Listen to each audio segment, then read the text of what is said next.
আসমান থেকে একটি বড় বস্তা এক গ্রামের বাজারের মাঝখানে এসে পড়ে। গ্রামের মানুষ এত বড় বস্তা দেখে ভয় পেয়ে যায় এবং দোকানপাট ফেলে এদিক ওদিক দৌড়ে পালাতে শুরু করে।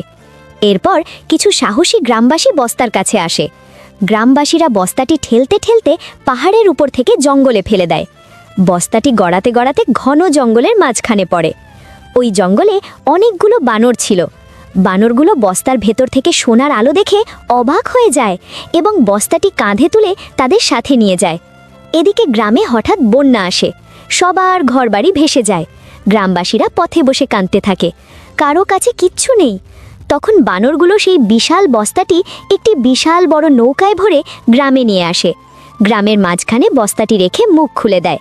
সাথে সাথে ভেতর থেকে হাজার হাজার সোনার চুড়ি, হার, দুল, আংটি আর কানের দুল বের হয়ে চারদিকে ছড়িয়ে পড়ে।